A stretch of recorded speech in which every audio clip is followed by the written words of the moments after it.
5-year-old Dmitri was born with cerebral palsy. There is no medical cure for this condition. When Dmitri was born, the doctors told us he might never be able to walk, never be independent, that he would have, since this was a chronic disease, certain damage to his health that he might never recover from. We had not tried any alternative. Personally, I trusted nothing but the standard approaches. Until some people we trusted, because we knew them well, told us about Eric. We think of healing as getting up out of wheelchairs, vision returning, hearing returning, cancers disappearing, all sorts of things. And these things happen. They happen. The idea initially was just to attend a seminar that might show us some ways to help Dmitri as a family. This little boy's parents came up and said, will I do a healing session after a presentation that I gave? And I said, well, they're closing the room, but let me finish signing these books and we'll get them to keep the room open for just a little bit longer. What's wrong? And they explained he had cerebral palsy. After the seminar was completed, they met for the first time, just for a short while, about 10 or 15 minutes. There's something in cerebral palsy that's very common where your feet, instead of your feet being able to be flat on the ground, the heel was up. So his heel would not be able to touch the ground. He was scheduled for surgery for that. He had to wear supports and braces. For him to be able to get up, he'd have to hold on to furniture or people's clothing. For him to be able to go down any steps at all, he'd have to sit down on the steps and push himself down a step at a time. And to go up, he'd have to crawl on his hands and knees. We stepped on the stage with Dmitri, put him on the bed that was there, and told him that he should stay calm and collaborate with Eric, and that nothing would happen that might bother him.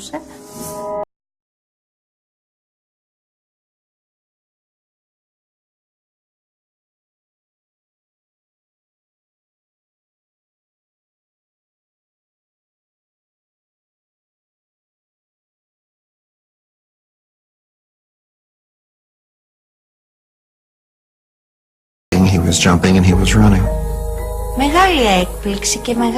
It was a huge surprise and a great joy for us.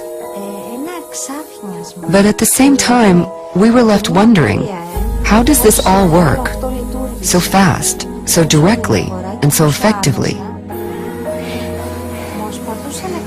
He was walking properly, not standing on his tiptoes, and there was no need for anyone to help him climb the stairs, which was what usually happened.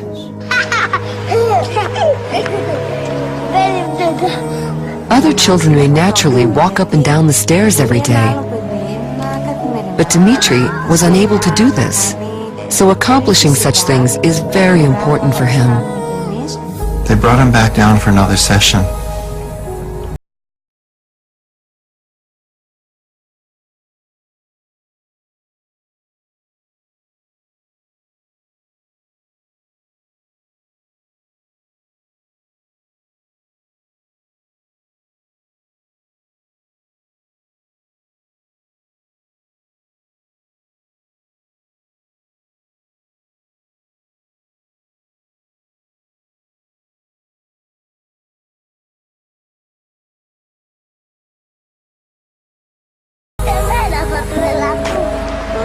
Now his fist is open.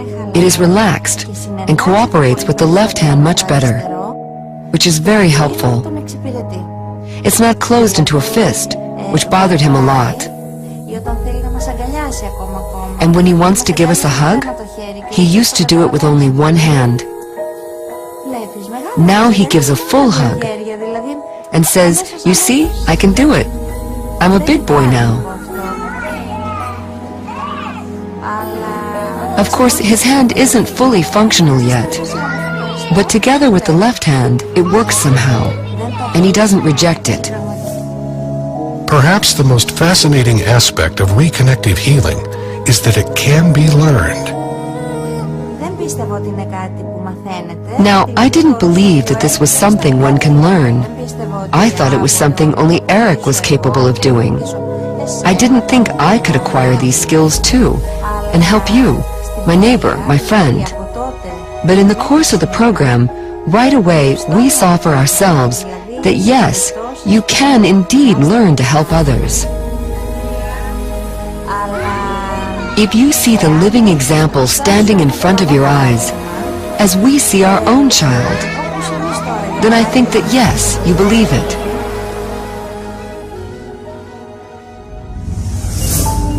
There are amazing healings taking place all the time. Yet, traditional allopathic medicine has no model or explanation for how these healings can occur.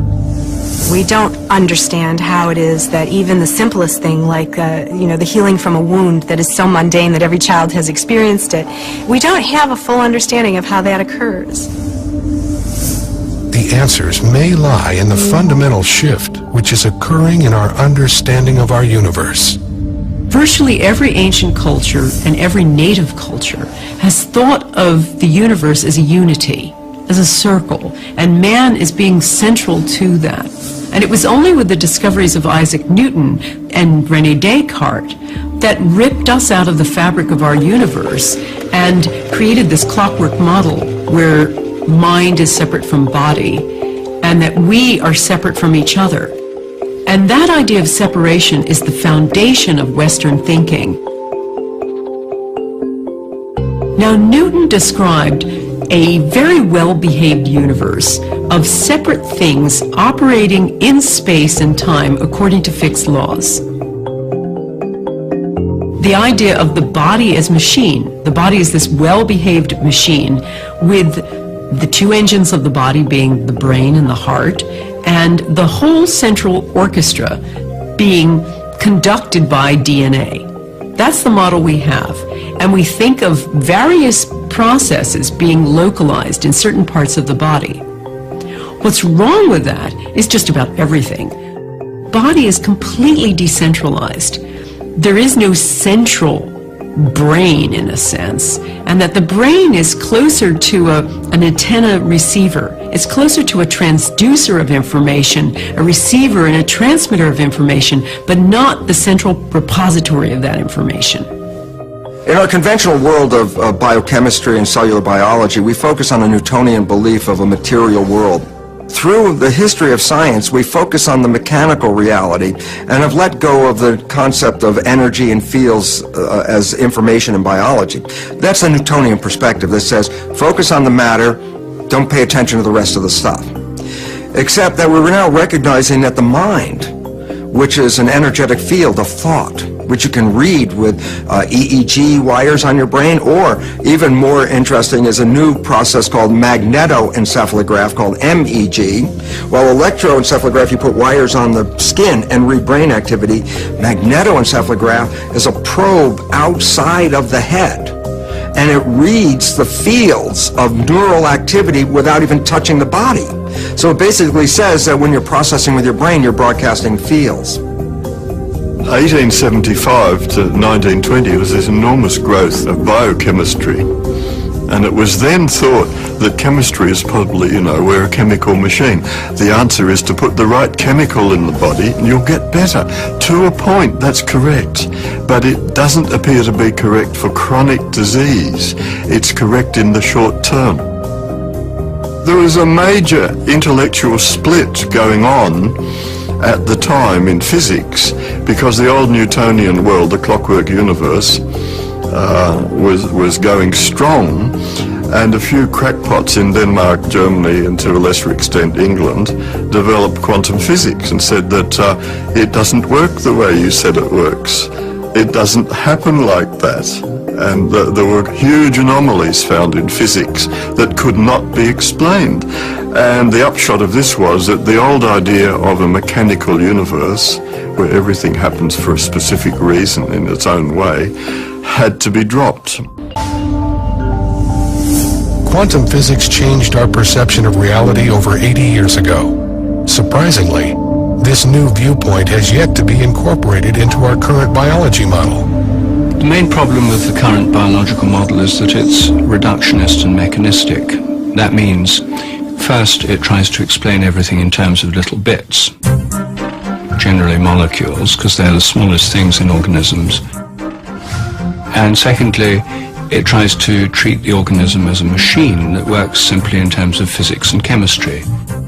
Chemical reaction in the body is supposed to be central, and the main reason it occurs, according to current theory, is through molecular collision, so that one molecule collides into another, and that's how they have this information, and how we have a cascade of chemical processes. Now, if you think of the usual cell, a cell is like a swimming pool, and molecules are like a couple of tennis balls in that swimming pool. And according to this theory, one tennis ball is supposed to find another tennis ball in this vast body of water and do so instantaneously. And that is supposed to account for all the millions of instantaneous activities that occur in our body at every second. And that's ludicrous. The existing control system of modern medicine is enzymes, hormones, not consciousness, not emotions, not body field. All that is there as your control system is enzymes and hormones. And we find this a bit inadequate to explain the whole majesty of human behavior and sickness and the whole darn thing. It's impossible. Today's medicine still works on the old paradigm of physics, which dates back to the time of Newton and the primacy of matter. Modern physics has long ago eliminated that paradigm and understands that it is not matter, but mind or spirit, which is primary. Though it isn't defined as spirit, but as energy fields, as intelligent energy fields. We look to science as some sort of absolute truth and a story that's already been written. But the reality is that science is a story told in installments, and every new chapter oftentimes refines or completely changes what has come before. This intellectual pendulum swing, and it's swinging towards the idea of holism and looking at how an entire system works together. Whereas, you see, the doctors began to look at how each individual cell works, and they got down to the cellular level. That's all been done for 100 years. Great, we understand it a lot. But we don't understand how the cells talk to each other and how they deal with information. When I was 15 years old, I had a very serious motorcycle accident. I was on a motorcycle I shouldn't have been on, and we were hit by a car that caused a very serious wound in my leg. Ended up with 66 stitches. At the point of impact, I clearly remember having an out-of-body experience where my consciousness watched my body tumbling through the air and ultimately landing. And it was sort of shocking to me when I kind of came back into the body. That said to me that perhaps my consciousness isn't just in my brain, but that it is imbued with more quality than that. And then as I was facing a very serious outcome, they talked about the possibility of having to amputate part of my leg. I remember laying with a cast from my hip down to my ankle and thinking about how to rally my immune system through my thoughts such that I could promote healing in my leg. And so I would lay on the couch and I would visualize my immune system, and I could feel it tingling. I could feel the healing happening in my leg. And I didn't come from a medical family. I have no idea at all where this idea came from. But somehow it was noetic. It came directly to me that that was what I needed to do. And ultimately they took the cast off, and I'm a two-legged creature still, thank goodness. And so I think that there was something about, my own personal experience with that healing, that there was something about recognizing that my mind was important to my body, and my body was important to my mind, that I just knew intuitively. Mind, intention, belief. Can these factors influence healing? If you think you have an incurable disease, if you think it yourself, you are right. If you think your problem is curable, then you are also right. It all depends on your intention. When you think about intention, what is intention? And how does intention play a role in healing? Intention plays a role when you think about how our thoughts and our emotions and our cognitions influence our immune system and our endocrine system. And we know that this happens. We know that people who feel a tremendous amount of stress, for example, have a diminished capacity in terms of their immune system's functioning.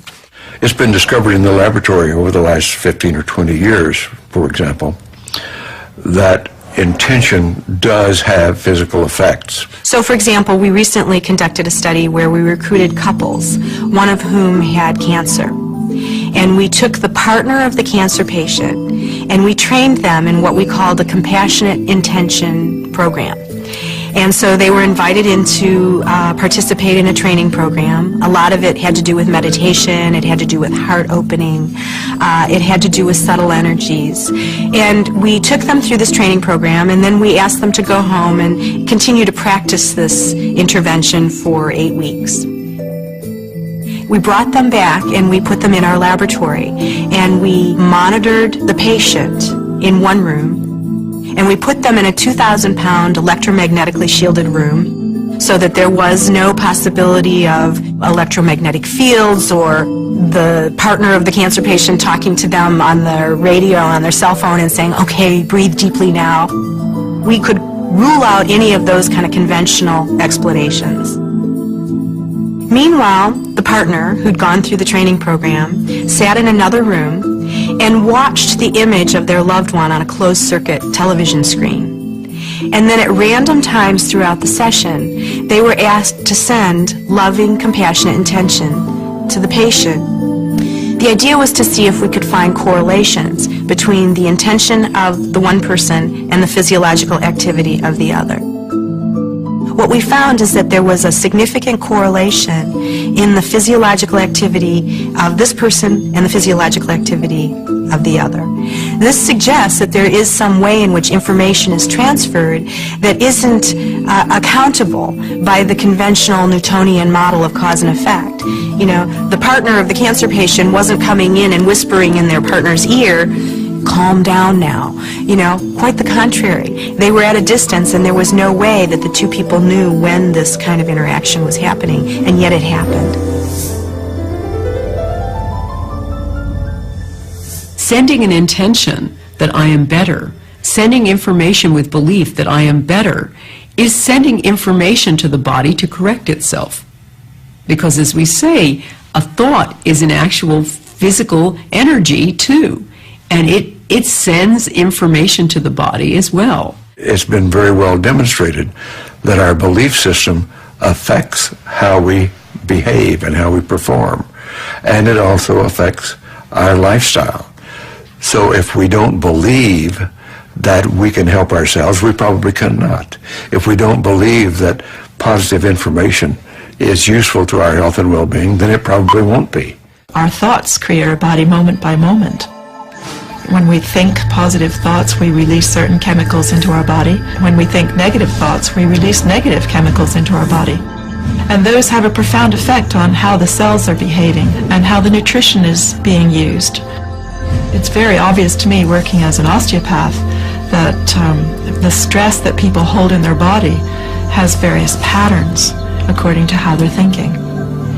Probably the most essential aspect of healing is to believe in the modality you're using and to stay positive in some way. There's so much evidence about belief in a system of medicine being crucial to the effectiveness of that. I used to say to people who have cancer, after researching the limitations of things like chemotherapy, don't have chemotherapy, it only works 9% of the time. I don't do that anymore.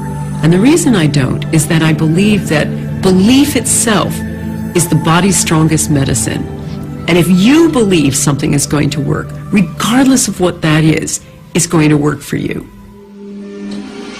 There was a study in Houston of some patients going through a knee operation for arthritis. Half actually went through an operation where they were worked on for their arthritis. The other half were given a sham operation where they just opened the knee and then closed it and did nothing. They found over 3 years of follow-up that both sets of patients reported having no pain. So the patients where nothing was done to them still reported being pain-free. Their arthritis was gone. There have been other studies looking at if there's any difference between going to the gym and thinking about going to the gym. And with this study, they took a group of people and they sent half to the gym to work on their biceps. And the other half were allowed to sit in their armchairs and just think about going to the gym and working on their biceps. And they still recorded a very strong effect in the group who had just sat in their armchairs. The couch potatoes still built up their biceps. So the body really can't distinguish between, action and thought. And you see this most clearly with the placebo effect. Traditional Western medicine typically attributes spontaneous or miraculous healing to placebo. But what exactly is the placebo effect? The placebo effect is the fact that a belief that a person has can override their biology. Well, it's so profoundly important that science has recognized that at least 1/3 of all healings, including drugs and surgery and other allopathic interventions, 1/3 of all healings has nothing to do with the process, but has to do with the placebo effect. That a person believes that the process is going to heal them and heals themselves in spite of the fact that maybe the pill was a sugar pill or the operation was just a sham and wasn't real. And why this becomes important is clearly 1/3 of all healings occurs without anybody doing anything other than having a positive thought. And what interests me as a biologist and former professor in a medical school is how we can talk about the placebo effect for about 15 minutes in a pharmacology course and then totally ignore the relevance of thought and mental processes on biology for the rest of medical education, so that our doctors are not really using the placebo effect effectively, that we're not even studying the placebo effect. And right now we could cut the healthcare costs by exactly 1/3 by just using the placebo effect. It seems time that we began to shift the lens and start really focusing on what is the nature of the placebo. How is it that you can take an inert substance, something that has no known medicinal capacity, potential, and that inert substance not only can create physiological changes in the body, but actually somehow is able to manage a whole cascade of responses within a very complex system, such that it can target the liver or the kidney or the lungs. That is a great mystery, and we don't understand that, and much more needs to be done. I would say that what medicine calls the placebo effect is, by all means, an effect that is created through energy fields. As we often say, one has to believe in it, then it will work. That is correct, yet we don't think about how we actually do that every day. If, for example, we want to watch RTL, a German TV station, then we press the RTL button, which means that we go into alignment with the frequency where RTL can be received. RTL is always present, but if we don't focus on it, then we won't receive it. So, when I want to watch RTL, I have to focus on it. I have to engage in it. And here it is the same. When I focus on something with my mind, the information follows this attention.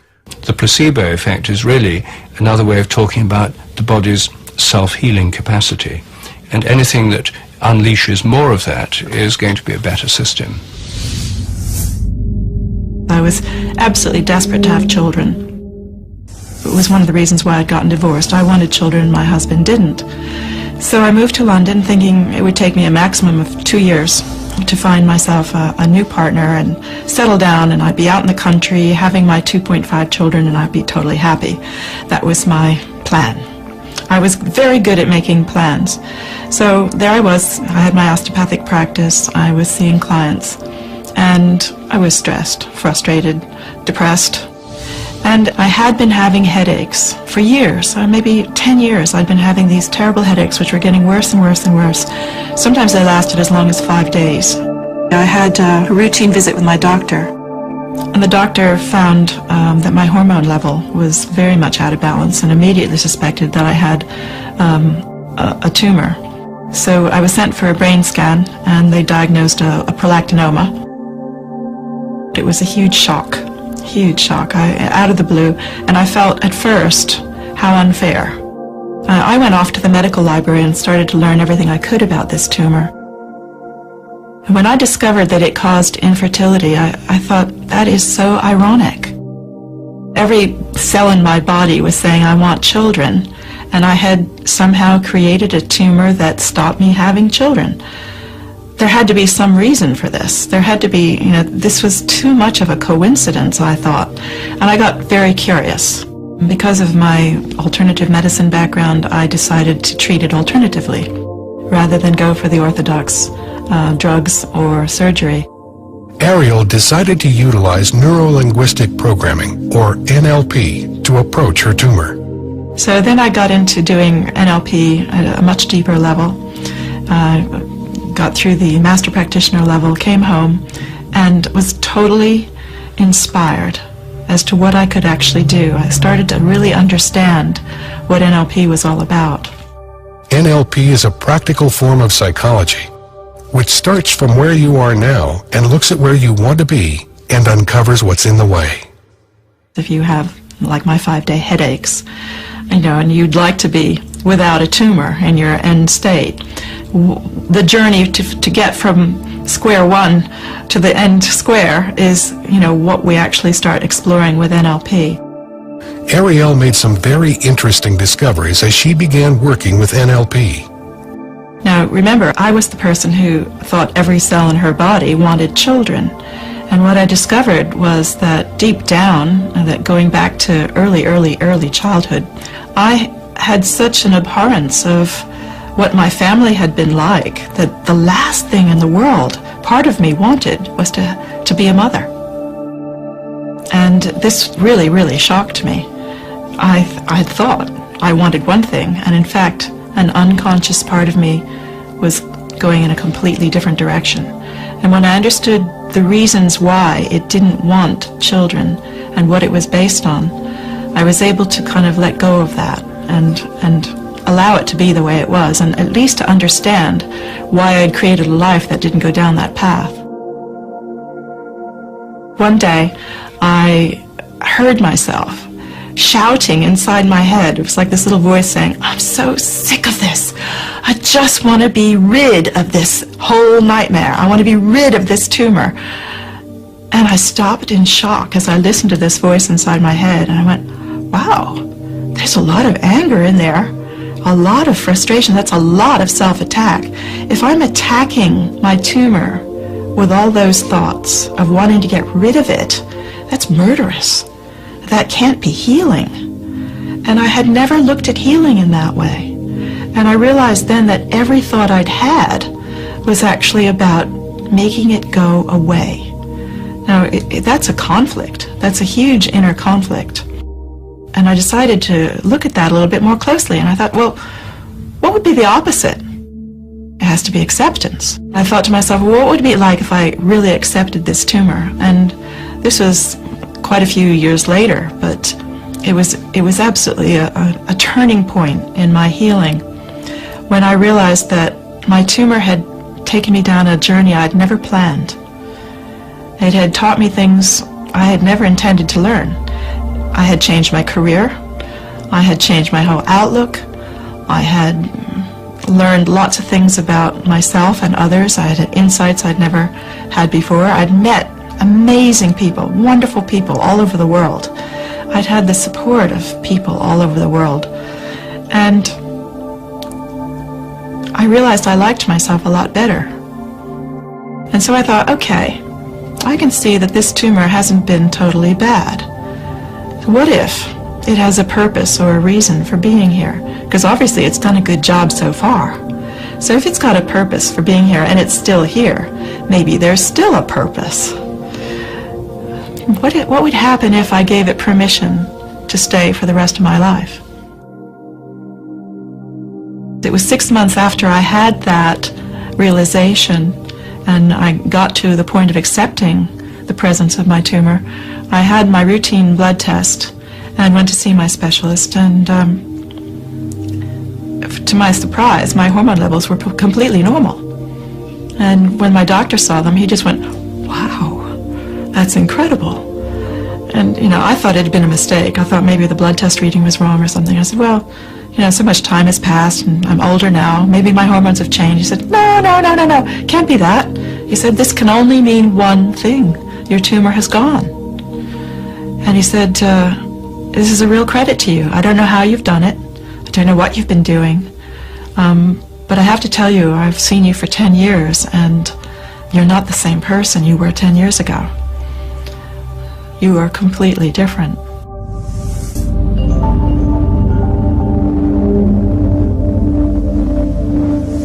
When we make an emotional shift, let's say we go from frustration to joy, those kind of emotional shifts, about 1,400 biochemical changes instantly go off in the body. Now, if you think about the course of one day, all the emotions that we feel, the highs and the lows, and the myriad of emotional textures that occur through our perceptions during a day, you can see that emotions are creating lots and lots of changes in our physiology. So it makes a lot of sense to start paying attention to the emotional diet as well as to the physical diet. That's one of the keys to better health and certainly to slowing down the aging process. Strong negative emotions just degenerate us. Positive emotional states regenerate us. Become simple math. Feel more love, more care, more appreciation, and your health's got a better chance of improving and staying that way.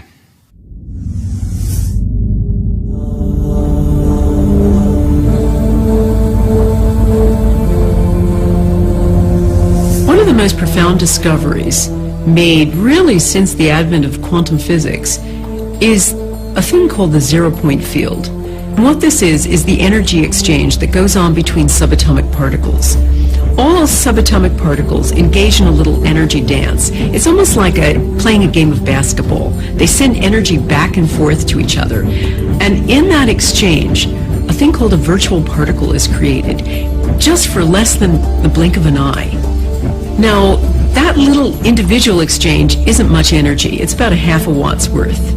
But when you multiply all of the subatomic particles doing this energy exchange across all things in all the universe, you come up with this unfathomable amount of energy, all happening out there in empty space, like some supercharged backdrop. While conventional biology focuses on the material stimuli, quantum physics reveals that it's the invisible stimuli that are much more important. There's a simple quote by Albert Einstein that makes sense out of this, and the quote is, "The field is the sole governing agency of the particle." What Einstein meant by this very simply is the field, the invisible energy forces around us.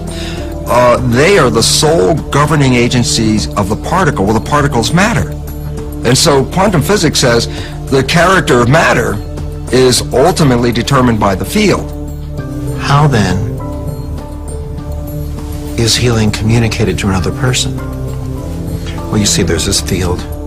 We're not in this field, we are this field. We're denser, we're lighter in between, we're denser, we're lighter in between, or some people say we're lighter when we're physical form and we're denser in between. Whatever the aspect is, we're blips in this field of energy, of light, of information. We access this field all the time. We pull information from this field all the time. Every one of us has watched a flock of birds in flight and how it changes direction. Instantly, all birds in the flock change direction. So, it seems as if a superior bird brain controls all the birds simultaneously.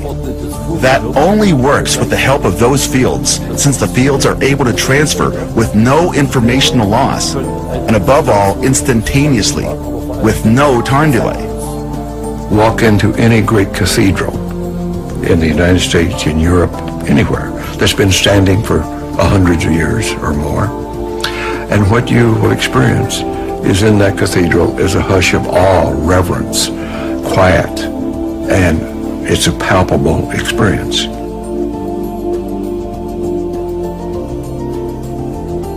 Why is that true?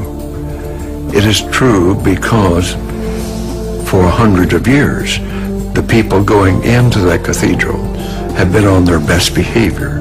They have been in awe and worshipful and in a state of mind that the quantum emissions from the body-brain are emitted into that cathedral, absorbed into that cathedral, and fed back in later centuries to the participants coming into it. And that's why they feel this sense of hush, awe, and reverence. We're all part of this giant energy field, this zero-point field, that we're all connected, and that we're connected across the furthest reaches of the cosmos.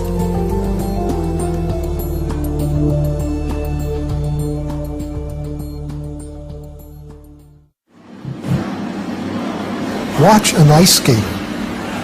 There are things that they can do that are not describable in terms of nerve impulses. Nerve impulses and chemical reactions are too slow to explain the subtleties of life. Even now, if you look up the textbooks in psychology, in medicine or biology, and try to find out how the nervous system works, you're confronted with the discontinuity of the system. The nervous system is comprised of neuron cells that carry electrical and chemical impulses throughout the body. If you measure the impulses of the nervous system, we get some of them going at 200 miles an hour, whereas other of them going at 2 miles an hour, and I think those of the pain reflexes are very slow. How on earth the brain or any other part of the body can coordinate the nervous system and your very fine movements when these impulses are supposed to be traveling at many different speeds is just an impossible problem. If you're a dancer, for example, we're moving in 3 dimensions and you're moving in time. How on earth that person can coordinate all of these important dance steps is quite a mystery. This seems to be impossible with the contemporary model of the nervous system. We need a field theory to explain how the nervous system in all its complexity can coordinate everything that happens in the body. We now know when you study nervous system activity that the brain can start firing synchronous pulses throughout different areas of the brain virtually instantaneously. The significance of these coherence of these pulses that begin to fire when actually consciousness is functioning is when scientists looked at how fast you could coordinate all these different areas that were focusing at the same time, that the coherence of the firing was faster than the physical ability of cells to communicate from one area to the other. So basically, these results reveal that the brain is communicating on a higher level than through the physical transmission of nerves. Our brains also don't work the way we were taught in school. Learning isn't here, memory isn't here, speech isn't here, this isn't there, this isn't somewhere else. These aspects are diffuse throughout our brains, and we access it from the field. So it's as if there's this bandwidth of information that we're always in tune with, although not always consciously. We're understanding that the brain doesn't have precise addresses for certain things. No one's been able to find where memory is, for instance. And Carl Pribram did some amazing studies years ago, horrible studies, where they taught rats certain runs and then began systematically destroying the rats' brains. And they found that no matter how much of the brain they removed, the rats might have terrible motor skills from that, but they would still, over and over, remember the run. And from that, Pribram understood that you couldn't say that memory has one precise address, that it's much more delocalized. And in fact, most radically, that memory might not exist inside the skull at all, but maybe somewhere out here in the field. And so what you have instead of this localized, centralized system is much more of a paradigm where the body is an interaction. It's not something that ends here, it's something that ends out here. And that we have an interaction taking place between us and our environment, us and the field at every moment. I had an irregularity on a kidney that was discovered by an MRI. the physicians wanted to biopsy that, and I said, no, we're not going to do that.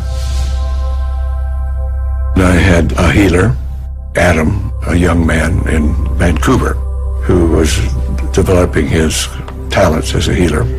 He wanted to work on it. Over a period of a month, we did that once a week. Using just a photograph, Adam can perceive a person's body field in the form of a holographic image. He sees areas where the energy flow is blocked, which indicates illness or injury. Through his intention to heal, he manipulates energy and information to clear these blockages, allowing the body to change. I went back and had a sonogram made of that a month after diagnosis. The radiologist examined the data and said, whatever you're doing, keep doing it, but the irregularity in the kidney is smaller and disappearing. Went back 3 months after that, and later in 2003, after that, where the total healing period had been less than 6 months, and again had sonogram, and it was totally gone. Everything was regular again. Nearly all of the healings that I have worked with have been remote or at a distance, and it doesn't seem to make, the distance seems to have no effect at all, which would again suggest we're dealing with a quantum phenomena. The healer was in Vancouver, British Columbia. I was in Florida, the longest distance across the United States. As I've continued then to experiment with different healing modes for different things with different people. But the mechanism is always the same. There's information being transferred, and there seems to be an energy transfer as well that's palpable. It now appears that our bodies are connected to the field, but what is the mechanism for this intercommunication? How can this connection take place? One possible solution, the biophoton. Biophotons are weak emissions of light emanating from the cells of all living things. We know we're sending out information with biophoton emissions because people like Fritz Popp have discovered that we are sending out tiny currents of light. We started to look for these photons. I knew from the beginning on that it must not be very high intensity, but it was clear that one should have these photons at all in a cell. In order to detect the biophotons, Professor Popp and his students needed a photomultiplier that was so sensitive it could see a candle over 12 miles away. When a living organism is placed in front of the photon detector, light emitting from the cells can be observed. We started with cucumber seedlings and later with other ones, and all living systems which we put into the instrument showed this very weak photon emission. Professor Popp theorizes that these biophoton emissions may be controlling our body's metabolism. Molecules cannot regulate themselves. They have to have a field, more or less. So the photons should be the carrier of the information which is necessary to regulate the metabolism. These biophotons create a dynamic, coherent web of light within our bodies. Our bodies are constantly emitting light in the form of biophotons. Are these biophotons the body's control mechanism? Isn't that the function of our DNA, our genes? Genes are not controlling our biology. When we get issues running in families, for example, cancer, we immediately look at a genealogy chart and mark all the recipients of this cancer running through the family and then turn around and say, look, genetics, this is running in the family, so there must be cancer genes. What they've left out of this very interesting piece of research that reveals that when children are adopted into families that have cancer, the adopted children will express the cancer with the same propensity as any natural child in that family.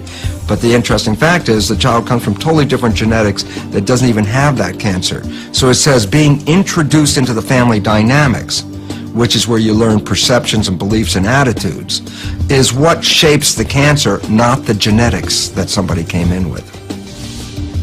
There is a new branch of genetics known as epigenetics that addresses this environmental influence on genetic expression. Epigeneticists have discovered that the information inside every cell, the thing that switches it on and turns it on and changes things, is not inside the cell, but outside. Signals occur outside from the environment. A gene is a blueprint, that's basically what it is, to make a protein molecule. And the proteins, there are over 100,000 of them, are the building blocks that give us our biology, our structure, our behavior. Okay? So the issue is, we talk about gene blueprints, and up until the last 10 years, a blueprint was a hard-wired piece of information to make a particular protein. The new science is just mind-boggling because it reveals that through epigenetic mechanisms, through the influence of the environment on reading the genes, epigenetic mechanisms can produce over 30,000 different variations from every gene blueprint. And all of a sudden, when you start to recognize that, you realize we have potentials that are totally unlimited. And this is a great change from a belief that genes were deterministic. Now genes are potentials. If you just look at the molecular level, the Human Genome Project has revealed that we have about 25,000 genes, far fewer than they originally expected. The Chimpanzee Genome Project has now sequenced the entire chimpanzee genome, and their genome is virtually the same as ours. They've got the same kinds of proteins, the same kind of genes. You can hardly tell the difference. Yet, there's an obvious difference, and if you can't explain it in terms of genes, what can you explain it in terms of? And the answer is, I think, morphogenetic fields. Just as you can build two different buildings with the same bricks and cement, if you have two different plans, you can build different organisms with different fields, even if the constituent molecules are very similar as they are in humans and chimpanzees. The DNA is like a library book. These are all the possible proteins from earthworms right up to us. It's all the same library, but you've got to know which book to take out of the library. This is the big problem in genetics itself, is trying to explain how the body knows which book to take out of the genetic library. And we think the body field is what decides which piece of information is taken from the DNA. Many cultures of the past have explored the energetic system of the body. Today, researchers theorize that the body does have a field of energy, known as the morphogenic field, or the body field. There's a hierarchy of fields organizing our bodies. There's the field of the whole body, there's the fields of the organs, and then the fields of the tissues, and then the fields of the cells within those. Field of our own body is within and around the body. There's an overall field, and then there's subsidiary fields, sort of modular fields for arms, legs, and the different organs. The advantage of fields is that they're intrinsically holistic. All fields are holistic. The gravitational field is. You can't slice a bit out of it. If you cut a flatworm into 10 different pieces, each part can grow into a new worm. Now, how is that possible? If it was a machine, that wouldn't happen. If you cut up a machine, all you get is a broken machine. But if you cut up a magnet, a field system, then however many little bits of magnet you produce, each has a complete magnetic field. And it was this analogy with magnetic fields that led developmental biologists to suggest the idea of morphogenetic fields in the first place. And this was way back in the 1920s. And this field is now a crucial concept in developmental biology. You can't really understand how organisms develop without it. All humans begin life as a single cell that grows and divides, developing into the various organs and limbs of our bodies. How these cells know what to become has baffled scientists and led to the idea of control fields in biology. We've already found that there are different parts of the body field, some of which relate to the muscles and connective tissue. Another part of the body field that relates to the brain, and nervous system, yet another one for the morphic field, which connects back to the DNA and the genetic information of your body. So it links up with medicine in many places, so it's not different from medicine, it's just going a little bit further conceptually. These energetic fields may provide the information necessary for controlling the body. How does the body know to maintain its temperature at a particular temperature? What decides, or who decides, what is going to be the correct blood pressure for that person? Nobody knows, and we're saying, as a holistic idea, the body field decides to turn all the knobs. Morphogenetic fields, or more generally fields of information, yes, are control systems over and above the molecular level or the biochemical level. They're systems that organize the body, they organize the developing organism. Plants have them too, all animals have them. They maintain the form of the body, they help bodies to recover from disease or damage, they underlie regeneration, for example. We can go even further and could say that the human body actually is structured information. Or in other words, that the human body is an energy field. An energy field of standing, stationary, scalar waves that are correspondingly organized, structured, and contain a great deal of information. And I think that we really need a field-based model of the body if we're ever going to be able to integrate different forms of healing or medicine into a coherent understanding. The body field is an energetic field filled with patterns of information. All of the organs in our bodies generate their own specific fields. One organ in particular seems to generate significant fields which affect the entire body. The heart is the emperor in the system, the liver and all the organs have other tasks, but the heart is overruling all. There's a concept in energy medicine called energy cardiology that says that the signals produced by the heart are all of regulatory importance. The heart is constantly emitting sound, pressure waves, heat, light, electrical, magnetic, and electromagnetic signals. All of the cells in the body are receiving these different kinds of signals at different times because they travel at different velocities through the circulatory system. The heart generates by far the largest rhythmic electromagnetic signal in the body. If you look at this magnetic field as a carrier wave, it's being modulated with information. So it's the carrier wave for information. And the work in our lab has shown quite clearly that it's modulated with emotional patterns. In other words, if we're feeling angry or frustrated, irritated, the information that's being imprinted on that magnetic field is very different than if we're feeling care or love or compassion towards that person. The heart has been found to have rhythmic beating patterns that can be incoherent or coherent.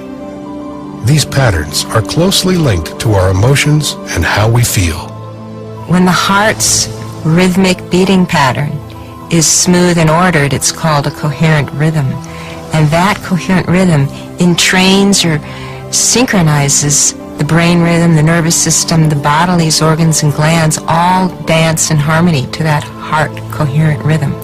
Positive emotions, what we tend to call positive, things like love, appreciation, care, forgiveness, gratitude, all lead to a very different kind of heart pattern than negative things. Like if we're feeling anger or irritation, anxiety, those create what are called incoherent rhythms or disordered patterns. On the other hand, we have the positive feelings when we're just appreciating the sunset and how beautiful it is. Our heart's beating out this what we call coherent rhythm. It's a sine wave-like pattern that the heart is sending to the brain. And we call it heart coherence because in research we find that the heart has to get into this synchronized, coherent, rhythmic pattern of heart rate in order for the rest of the brain and the nervous system and body to entrain and synchronize to that powerful rhythm. So it starts with the heart.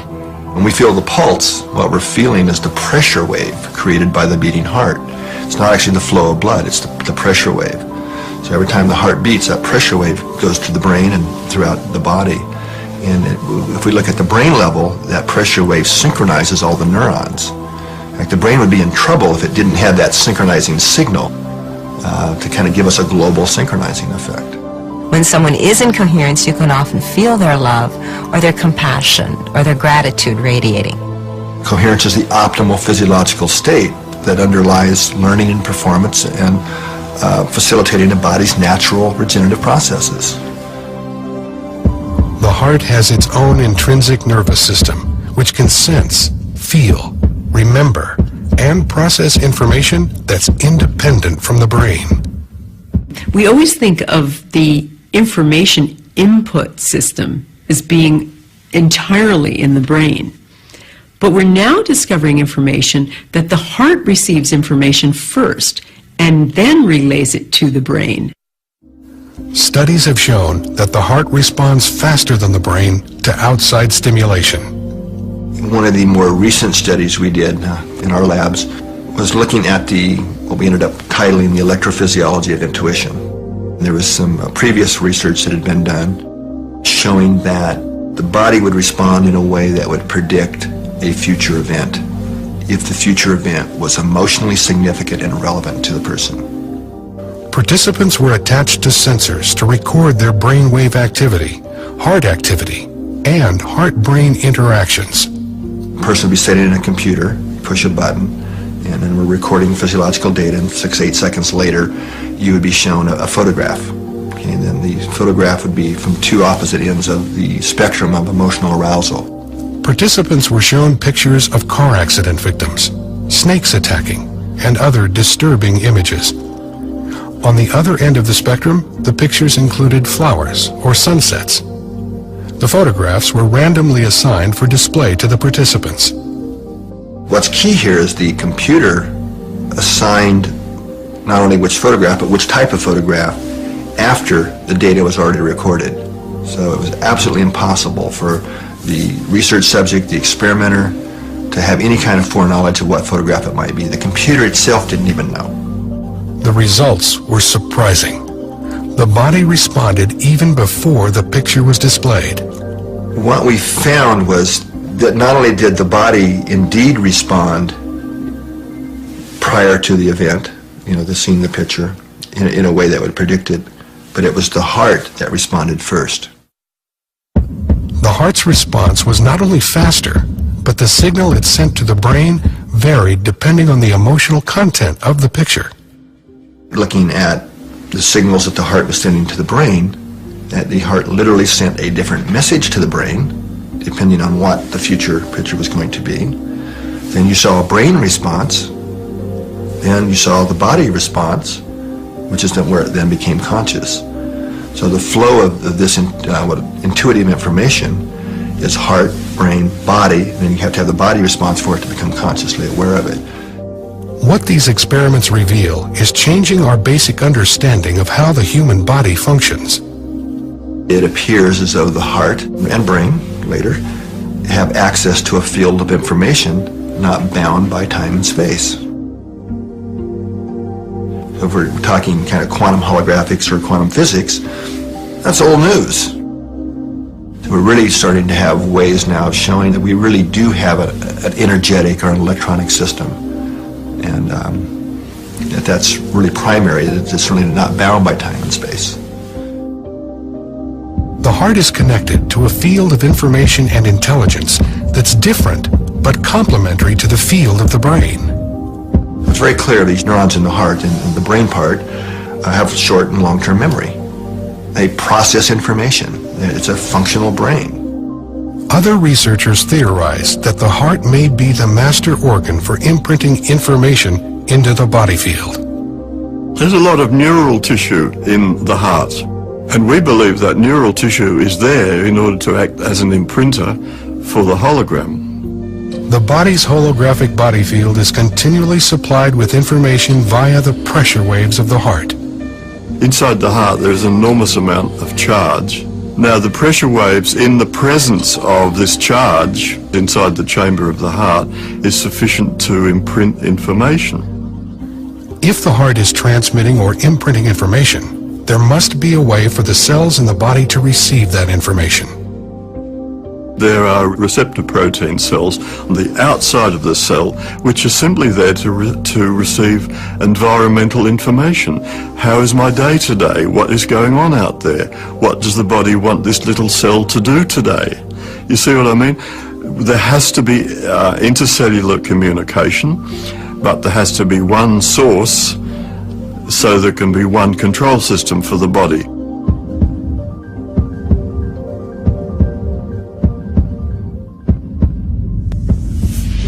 This control system is sending out information to the body via the body field. But what exactly is information? If we think of the body as both a material and an energetic, dynamically exchanging open system, which it is, we need to eat like a ton of food a year and most of it is passed out.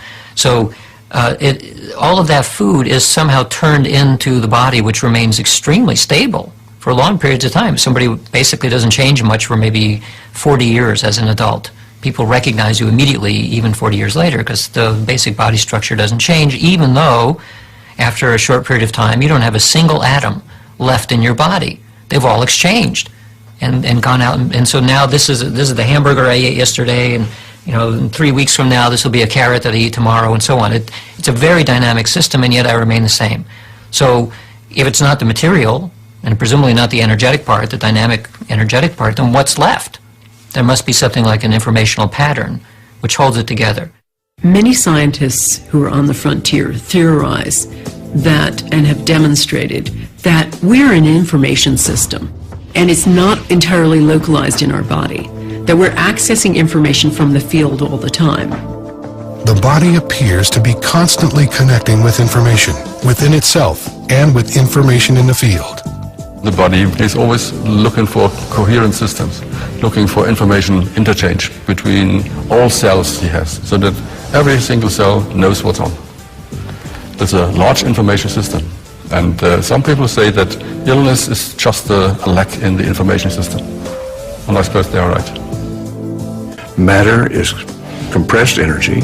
Information is patterns of energy. There's an information flow in our bodies that we still don't completely understand through our nervous system and through the tissues.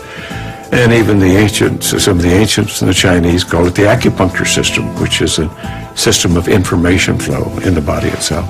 We get a system when we get structure. There's information everywhere, isn't there? But you only get an information system when it's ordered. And the great thing that was discovered in the 1980s was that the acupuncture system appears to be an organized system. It's not just a random group of acupuncture meridians. It looked, upon doing experiments, that they wanted to arrange themselves in a certain order and that they wanted to communicate with each other in a certain direction. So we're saying that information has order, and that's what makes the body feel, is the order itself.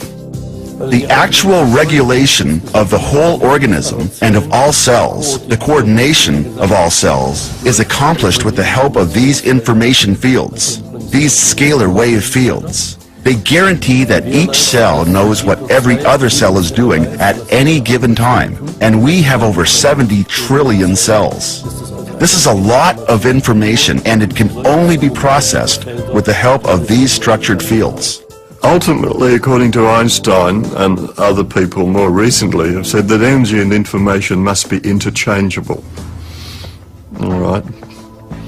So information becomes a type of energy because it's an orderliness in space. All right? So they are interchangeable, but on the other hand, in practice, what happens is you get a wave of energy, and then upon that wave you can get imprinted information. And the amount of information you can imprint appears to be limitless. Informational medicine, medicine that takes information and changes disturbed information, is going to be the future of medicine. Apparently, the control system of the body is not genes or chemistry, but information, which seems to be available in the body field. Is it possible to put new information into the body to affect wellness? That is exactly what a number of researchers are doing. That we've learned how to stop the distortion of information that occurs as a result of various disease processes. Once you stop the distortion, surprisingly enough, the physiology begins to work, the chemistry comes right. There are really wonderful healing stories to be told here. And it's simply because we've learned how to correct the distortion of information in your body field. Disease is, in a sense, scrambled information. And so if we can access the appropriate information, we correct the scrambling. And that's what a number of these new energy modalities are doing. They're basically correcting that information scrambling. That's what we're done too. I was diagnosed with thyroid cancer when I was 20, which resulted in having to have surgery, and they removed all but a fourth of my thyroid gland. I've had to take a synthetic hormone to give me the thyroid hormone that I needed ever since. I was diagnosed with chronic fatigue syndrome some years later, and fibromyalgia some years later, which, I just continued to get sicker and sicker. My husband had to pick me up out of the bed if I had to get up. He had to feed me, set me up in the bed and feed me. It got really bad to the point is where pretty much so bathed her and carried her from the bed to the bathroom and things of this nature just to for her to survive on a daily basis. They really didn't know what to do for that type of illness. I was pretty much told that you just kind of had to live with it. I couldn't help her, and no matter what she told me, what hurt or what felt bad or what was happening, I couldn't help her, and neither could anybody else, we didn't think. My doctor finally said, Vanessa, I really don't know what to do for you at this point. All I can do is try to give you medicines to make you more comfortable.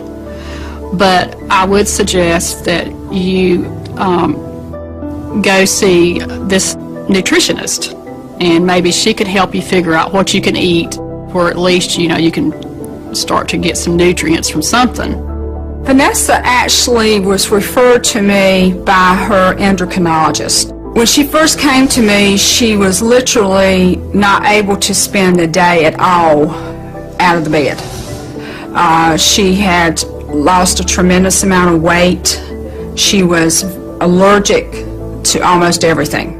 I was having a lot of trouble finding any foods that I could eat at all, which really resulted in me being so weak. The inside of her mouth had a lot of sores inside of it. The lips had multiple sores on them, like a cold sore type thing, and her hair was like straw and coming out. The first thing I did was the nest testing. The system is designed to determine areas of distortion in the body field. New information is made available to the body by ingesting drops that have been imprinted with an information pattern. I started her out at the dosing that we would have addressed a child because her energy fields were that weak. So we started out very, very cautiously. One morning I woke up after I had been seeing Deborah probably for a couple of months, and I just had this feeling that I hadn't ever had. And I knew that this was the answer. And I felt so good that I just cried. I just sat up in the middle of my bed and I just cried and cried and cried. In about 6 months, she reached an energy level of where the body was beginning to transfer message more effectively, to where every layer that we went through, she was showing remarkable health changes. Being from a man's standpoint and a southern country boy type person is how I grew up. I first thought it was hocus pocus, And I had my doubts, and it took a while, but I see now that it's phenomenal. It truly is. I've become healthy enough to what I think is living a normal life again, because now I can clean my own house. I can cook my meals. I can even work in the yard. I can even wash my car. I can do things that I never thought I would ever be able to do again. It's 180 degrees from where it was. It's just a total turnaround. It really is. I really don't know how to explain the difference in the way I feel. It's like I died and I come back to life. And I never thought that I would ever feel this way again. I got my life back. I got my life back. And it's wonderful.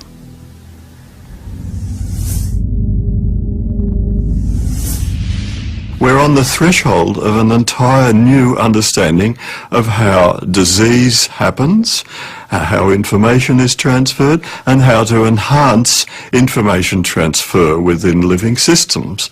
There's a vast increase in chronic disease in our community, and I believe using these information methods that we can treat the chronic disease that couldn't be treated before. One of the most remarkable instances of the effectiveness and the instantaneous effect of informational medicine I heard about recently, and it had to do with this system called thought field therapy, which is an energy psychology that supposedly heals and changes negative thoughts around us.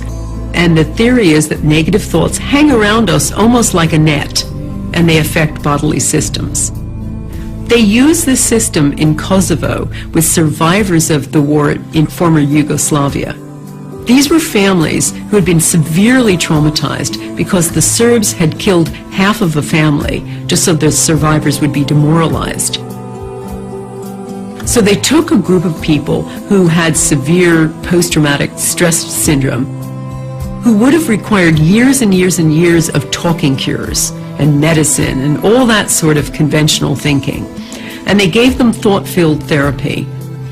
And to a person, this is 100% of the people in this study were made virtually instantly better, to the point where they were laughing, joking. They were healed completely from this trauma. Even the practitioners of energy psychology were blown away by the power of this modality. But this just gives us one small example of the power of using information as medicine. So the most important thing for people to do is to take total responsibility for their health.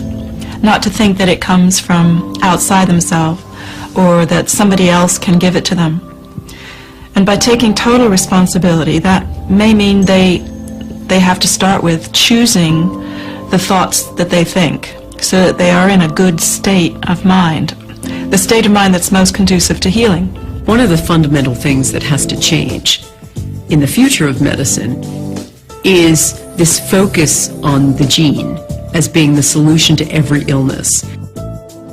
If you look at what epigeneticists are coming up with, you have an understanding that the gene is really subordinate to this outside information system, and that we have to look at information rather than the gene as being the thing that we have to crack, so to speak. We have to come up with information systems that regularize the things that go wrong.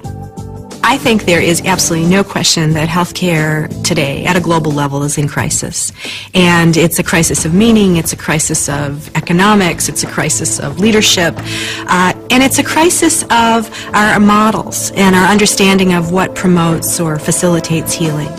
We do things like we have a war on cancer. We try to destroy invading organisms. It's a warfare model of health and disease and how to treat disease. And the body really doesn't go for that. We have to learn from other cultures, from other traditions, from the observations of all the different kinds of healers that are working in our own cultures at the moment. We have to take the best of modern science and use it to integrate what's going on. what we need to do is foster a revolution that shifts our model from a disease-centered orientation to a healing-centered orientation.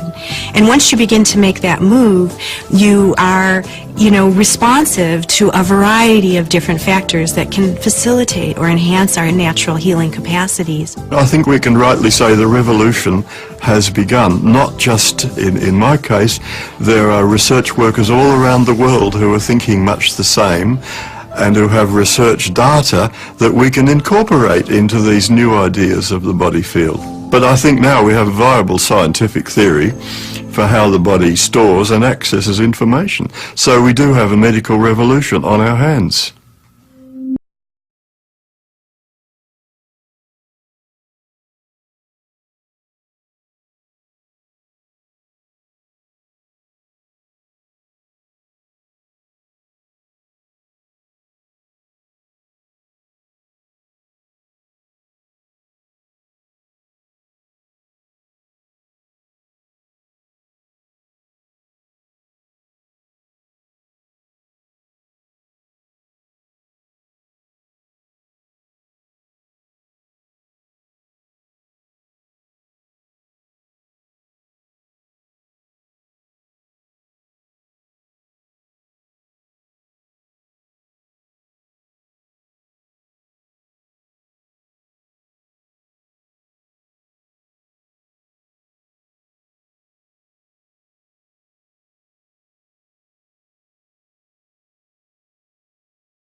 Ultimately, what I'd like to see is a shift from this disease-centered to this healing-centered model, and recognizing that healing is a profound mystery and that we have so much to learn, and rather than presuming we have the answers, staying open to the possibility that there are new things that we can discover for how to enhance the human condition.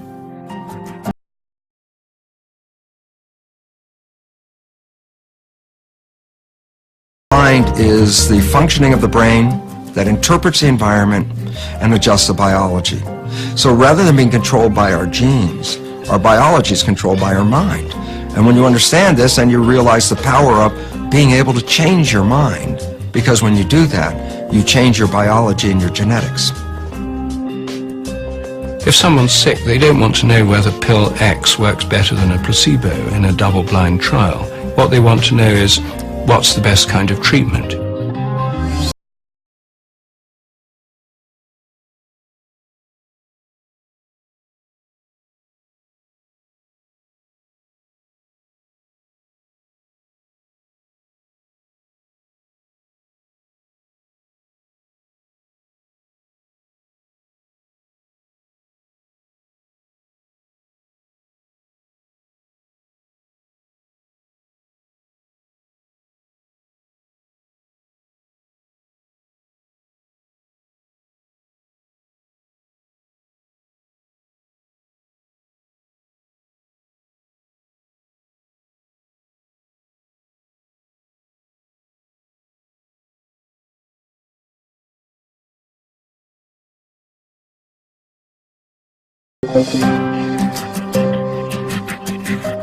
We know that from work by William Tiller and others, we found that when you begin to work with reconnective healing, there's an amount of, I believe he calls it, excess free thermodynamic energy that is released. That if this were just energy or just energy healing instead of the reconnection, for this amount to be released and this change to happen in people, it would require that the room temperature rises over 300 degrees centigrade, which of course does not happen because we're accessing something new and something different.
So a miracle starts with a change of thinking.